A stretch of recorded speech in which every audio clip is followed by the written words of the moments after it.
तस्वीर सामने आई है गुलमर्ग के इस मौसम में। आज गुलमर्ग की अफरोड चोटी पर ताजा बर्फबारी हुई है। ये नजारा देखकर वहां मौजूद सैलानियों के चेहरे खिल उठे हैं। सैलानी इस बर्फबारी से बेहद खुश नजर आए।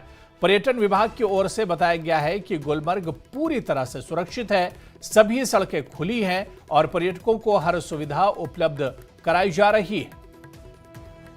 तो ये तस्वीर गुलमर्ग के अफरोड की तस्वीर है। सियाहती मकाम गुलमर्ग में ताज़ा बर्फबारी हुई है। गुलमर्ग के अफरोड की चोटी पर ताज़ा बर्फबारी हुई है। बर्फबारी देखकर यहाँ मौजूद जो पर्यटक हैं, सयाह हैं, उनमें काफ़ी ज़्यादा खुशी पाई जा रही है। पहाड़ के ऊपर का ये दरअसल हिस्सा है, ज़मीन से काफ़ी ऊंचाई पर अफरोड का इलाका है जहां साल भर एक तरह से बर्फ रहती है, लेकिन आज ताज़ा बर्फबारी हुई है जिसकी वजह से सयाहों के चेहरे भी एक तरह से खुल गए हैं, चेहरे खिल गए हैं और जो खूबसूरती है वो इसमें चार चांद लग गए हैं।